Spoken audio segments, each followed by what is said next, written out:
B2B Cambodia, the portal for business use in Cambodia.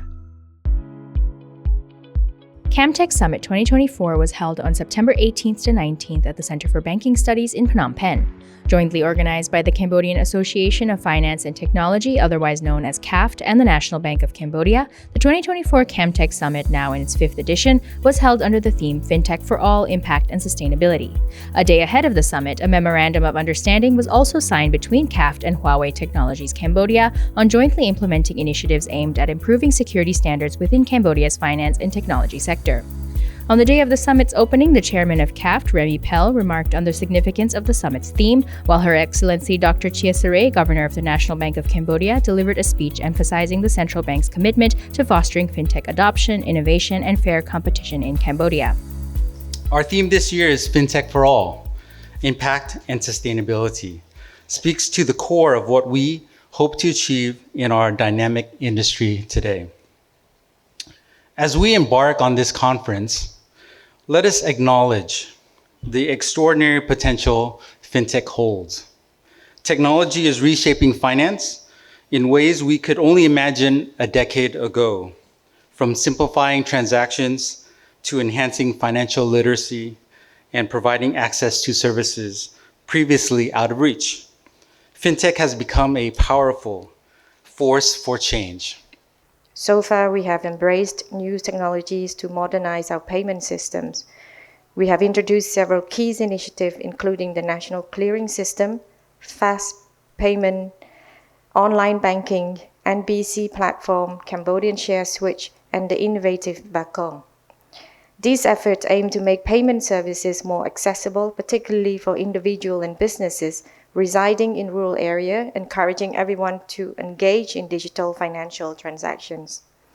It is wonderful to see as we build this infrastructure, we are also witnessing a significant increase in digital payment methods like QR code payment. So much so that many of you don't have cash in your pockets anymore. This technology has truly transformed how Cambodian pays for goods and services, bringing many benefits to both consumer and businesses alike. B2B Cambodia also interviewed Tomas Pokorny, Secretary General of CAFT, to discuss the rapid advancements that have been made in Cambodia's finance and technology sector. Something that we trying to highlight, but it's not new concept, not emerging trend, but it's something that's missing.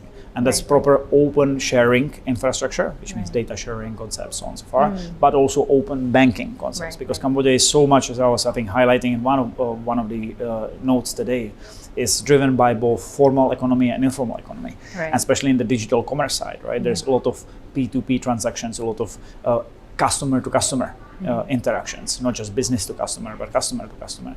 And without that open infrastructure, open banking, data sharing infrastructure, it's still very clustered. So you need to have many solutions individualistically based in order to essentially be really part of the fully inclusive environment, right? So Bakong was just one step. It's enabling the joint payments, but now the open data sharing infrastructure and open banking infrastructure will enable the technology to communicate with each other. So for example, Bakong transactions, which is our common digital infrastructure, rose to $55 billion just in last 6 months, in first 6 months of 2024, right? Which is almost double size of Cambodian GDP, right? Not almost double, but 70-80% bigger than Cambodian GDP, which is very unusual compared to many other countries in the region, right? And that's driven also by the, as I was saying, digital commerce and e-commerce, right? Both formal and informal. And when you think about it, it's in circular motion because it's part of circular economy. It's not just money received and that's it, right? People keep sending, reutilizing the same fund all over again, right? Sending between merchant to merchant, consumer to consumer. That showcases that Cambodia is really one of this, I think, fastest evolving and strongest growing country, most growing country when it comes to digital payments, but also digital commerce, especially on the social commerce and informal commerce element. When there is solid government initiative, such as, for example, in our case, Bakong, right, that makes the common payment system unified and everybody can suddenly participate. That's why I was highlighting open banking and data sharing concept as the next step to it.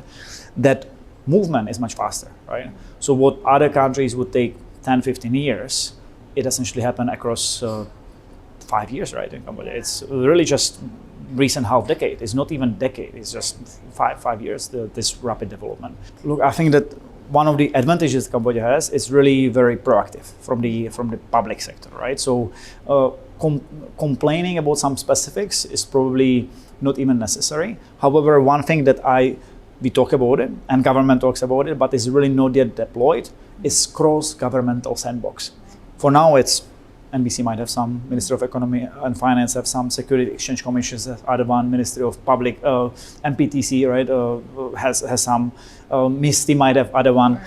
It's so many different sandboxes and environments versus focusing on having, it doesn't have to be a fully e-government, unified government solution, but fully unified and e-government sandbox. Right. That's, I think, good stepping stone into that trial and error, the testing, in safe environment, right?